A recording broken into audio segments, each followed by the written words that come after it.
Yeah, so I'm really been asked to talk a little bit about, again, naming this moment, naming what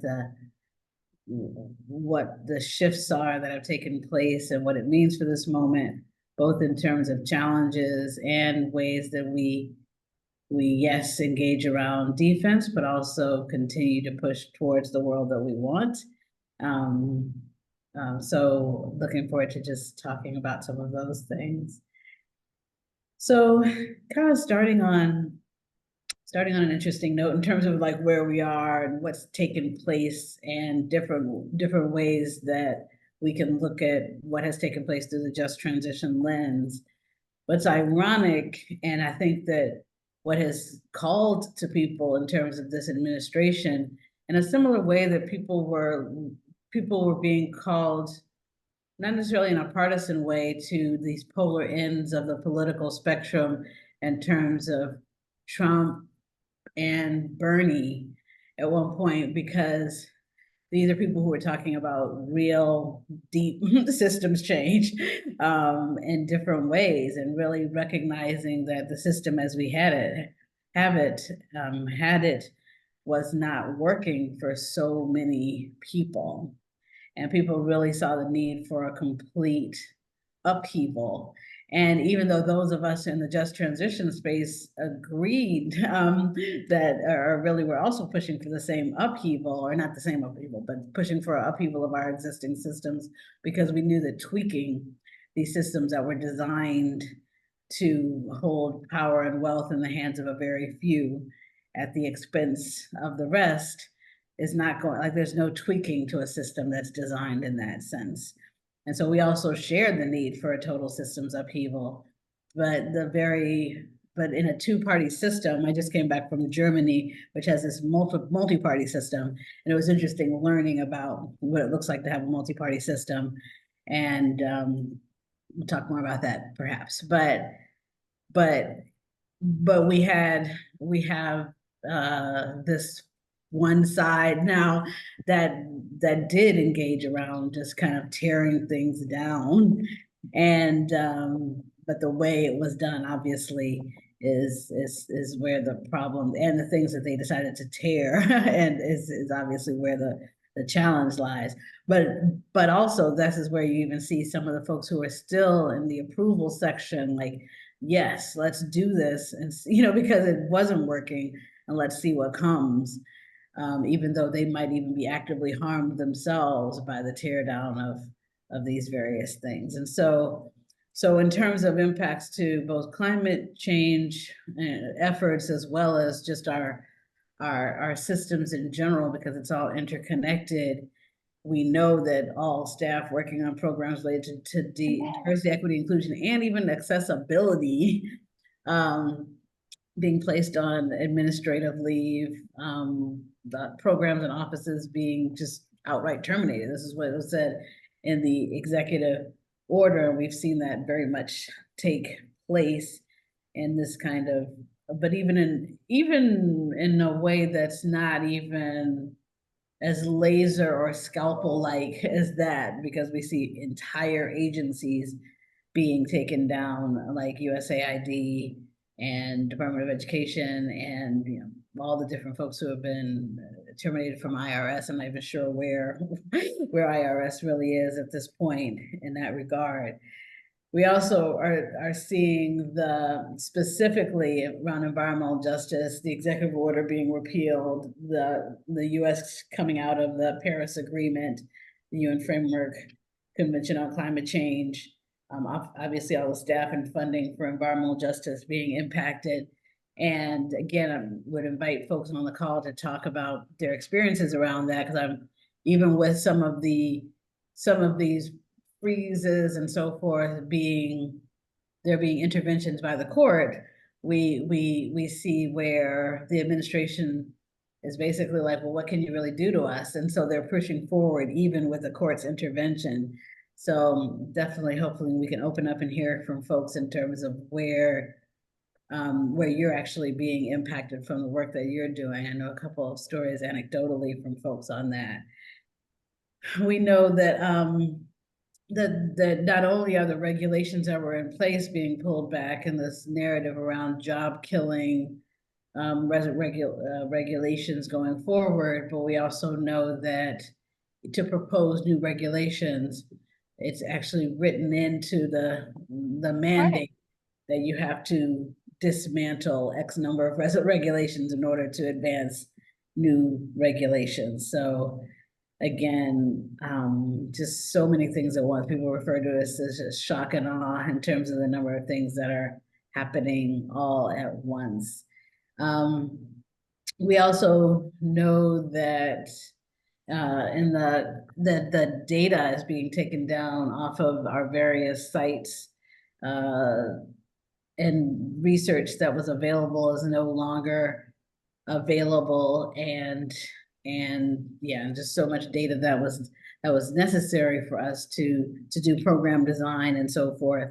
It's just no longer there. And of course, amongst the agencies, I don't think I explicitly said it, but amongst the agencies being dismantled, EPA is obviously one of them.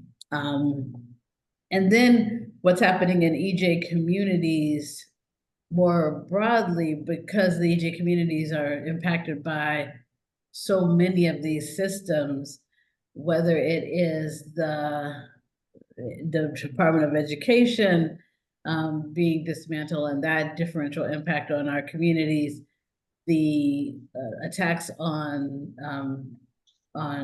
immigration and immigrant.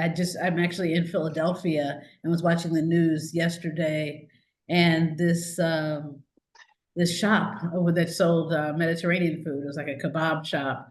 They were raided by ICE, and the two owners, who were like in their 60s, were both arrested and taken into custody. They've lived here for over 20 years, and I'm not sure exactly what their status is, but it's definitely, not, they have an official status. And the woman is still in custody. The man was released with an ankle bracelet, and these kind of things are just happening rampantly, which is obviously causing so many of our communities to be in just terror in terms of their existence. At any moment, they can just be doing something like operating. Yes, thank you, like operating their business, and just can just be just swept up in this kind of violent raid situation and detained. And so again, we know this is disproportionately happening in our communities. And then when you tie that to when we tie this strongly violent immigration stance to the fact that we are also shutting down U.S. aid, where we know that when people are coming to our borders, it's because they're seeking survival. It's not that they're seeking riches, or they're just trying to survive, and it's because of our actions, with being 4% of the global population and upwards of 30% of the emissions that drive climate change, and the ways that their crops and their very existence in terms of disasters is being threatened, that causes people to want to come to really what's a land of plenty and abundance, just to again be able to survive. And when they're met with detainment or otherwise, and so this whole immigration just becomes the whole immigration violence is just becomes even more egregious. Oh, Corinne, do you want to come off mute and share that? That would be good. Yeah, I was just I saw the comment here about just evil, like even just for folks that have been here. It's an interesting thing how we are moving, or the state of the world is moving, given this is stolen land. And we were just talking to friends of ours who are a couple from here, from California, when I say here, because I'm in Texas now, but from there, born there, raised there for years, have children, have built a family. And just the idea that, the wife felt like she was going to get separated from her family, that she wasn't going to be able to come back. And these are just real things. Yeah. Yes. Does anyone else have any other kind of illustrative sharings that they would like to contribute to what's going on here?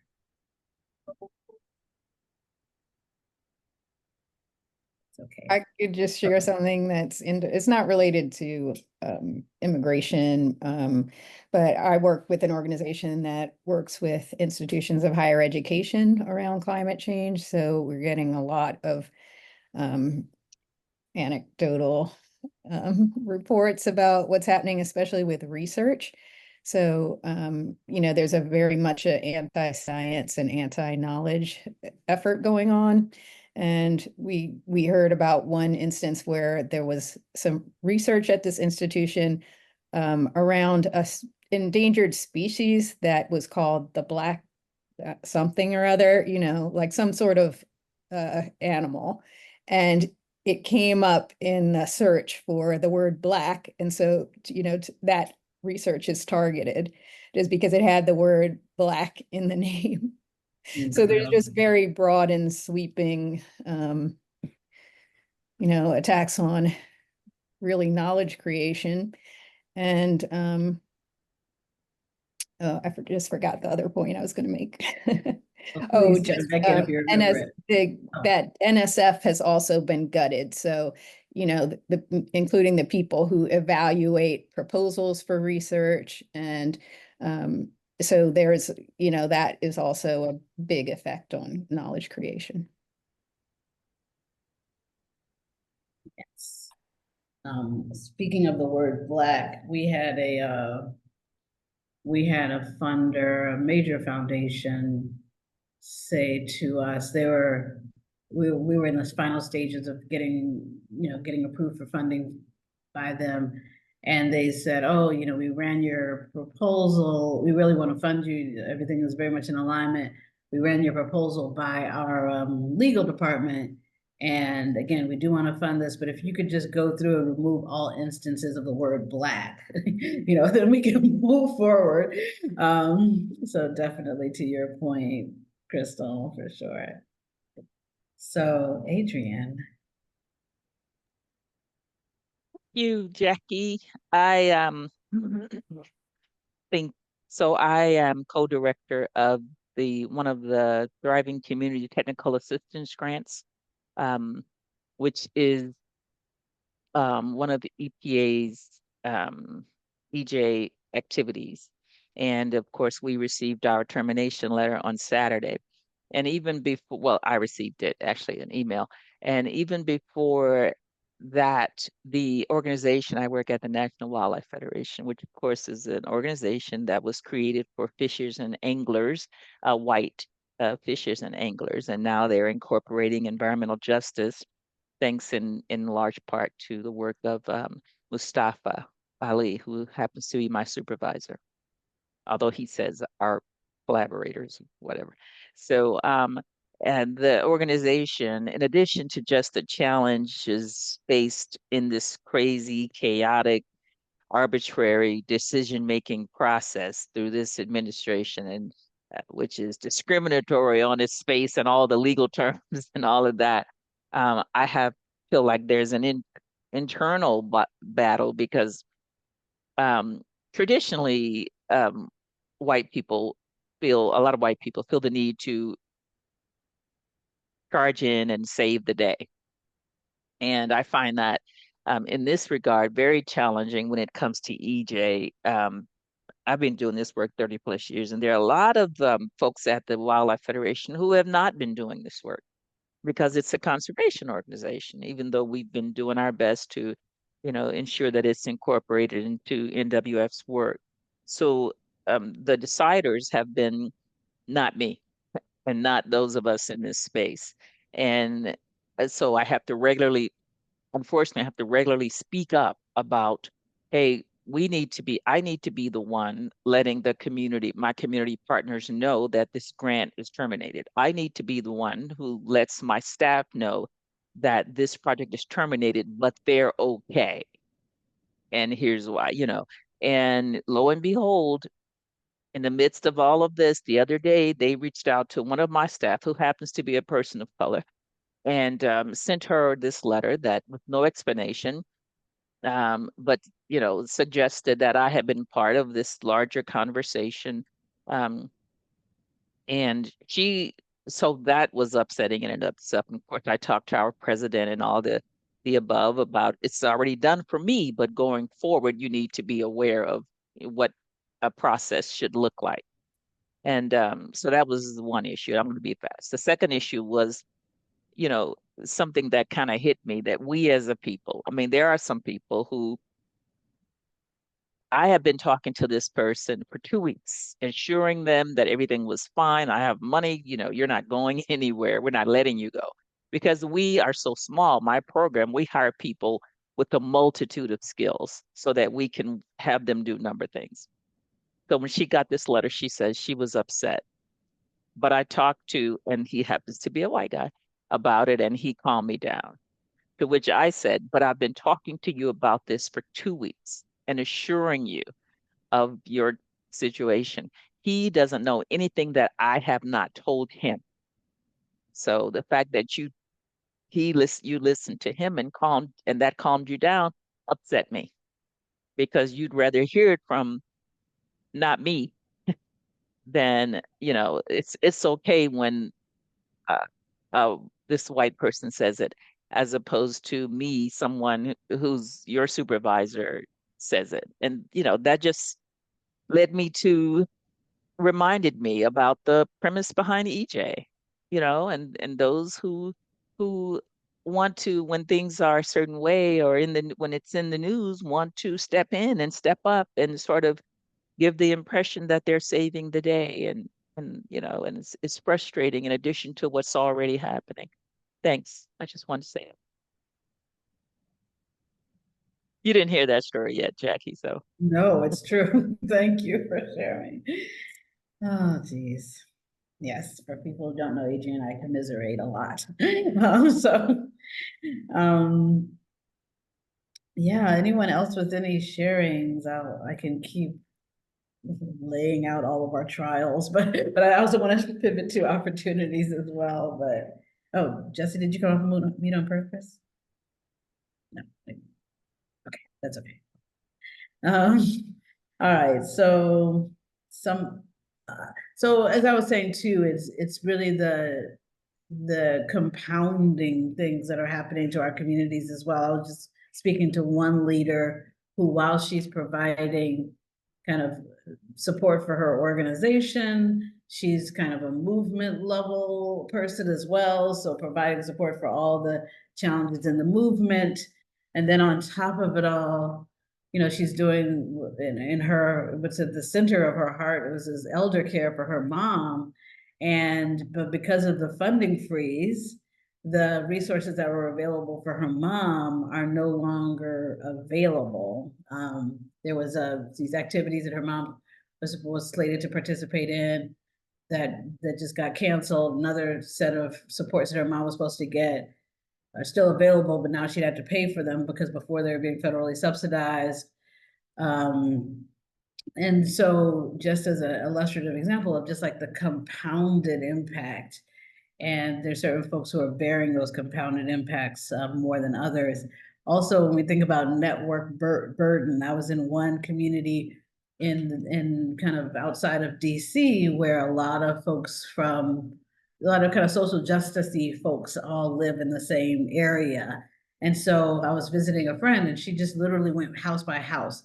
That house, like the mom works for the Department of Energy, the dad works for EPA. They both lost their jobs. This house, and just literally just going house by house by house. And she's like, in this family, they both lost their job. They've got two small kids. They literally only have backup reserves to last them a month, and just no idea what they're going to do. And so these are the things that are happening. And so when you have that happening house after house on the same block, then normally, I think about when I was, back in Chicago, if somebody was having a problem, we'd have a rent party for that house and, come together as a village. But the network burden when everybody in the village is being severely impacted, the ability of them to just care for themselves and their family, much less the fact that they were also before someone who was caring for movement and community, but they no longer have the ability to do that. Again, the compounded and the concentrated impacts are just profound. I was with a trans person who was in transition, and they were just talking about their real fears, and they talked about how the suicide rate was already significant in the trans community, and now we have this, like this erasure and this targeting. So all of those things and more. But so that's just kind of, again, where some of the grim parts of where we are, and on the shifting to what we could be in terms of moving forward. Again, there's a lot of defense that's going on, protests, legal action, and we can talk more about roles that people here might play or might already be playing in the legal actions that are taking place and so forth to kind of push back. But then there's also the pushing forward on the work that we had already begun, because we knew that the world in some ways in our society was heading towards some level of systems collapse. We thought it was going to happen in a different way probably, but we were already working on trying to get our communities geared for that. And so with all the work that's been done on local self-reliance, on self-determination and so forth. And so that makes that work all the more important in terms of our co-convener of this is with Gilmore Kandar being a Solidarity Economies law firm. Like, this is the kind of work, what you're all brought together to do in terms of just transition lawyering. This is the work that's going to actually get us through and bring us out on the other side, thriving, while also mitigating the harm that's taking place in this tough transition. But if we really focus on, as we continue to build, in some cases rebuild, but build back better, as they say, then if we root ourselves in these principles and practices of just transition, things will obviously be in a place where our communities are leading on the path that we need to take. And so we see this already happening with different organizations coming together to say, hey, and this is another place where legal support would be good to people, especially organizations that are being targeted to have their 501c3s revoked and so forth. People are looking at moving into fiscal sponsorship, so that it's not, so if their C3 is revoked, then they can still be able to continue to operate. Some people are thinking of moving into LLC structures and seeing if some of the funders can actually do contracts as opposed to grants. Making sure that all the funders are willing to continue to do grants through the fiscally sponsored structures, if that's what people choose to do. Also organizations looking at consolidating so that as resources become more constricted, as we see some philanthropy having to step into the gap that would have been a federal funds, then how can we begin to consolidate to some extent in terms of combining structures for more efficiency and more effectiveness. Some of us we're in conversation with the People's Climate Innovation Center about really engaging around our work, which is engaging communities that are so far off the map, so far marginalized, that people don't even see them as constituencies. And so we're really talking about building democracy in a way that includes folks who up until now have not been included. So this is the kind of work that is going on, and the kind of work that you all are very well placed to lead on and to support community leadership as we move through this, but also keep our eyes up in terms of the path that we want to take. So I think we're at time, which I was worried I wasn't going to be able to talk for 20 minutes. So thank you for everyone who weighed in to help to enrich in that space. So I'll hand it back to Corrine. Thank you so much, Jacqui. Such richness and again, really illuminating all that we're navigating and that you're seeing, and hopefully, you know, in some of this conversation that we had, you all have even had a chance to be like, you know what, like, how am I connecting in my own experience to all of these things at play, both the challenges and also the opportunities. And sometimes, right, for those of us that are familiar with permaculture, right, practice, we like to think of those things in relationship, right? We like to think of those things, if we're thinking within just transition, we have to address the root causes, which thank you, Jacqui, for beautifully framing for like why we are where we are.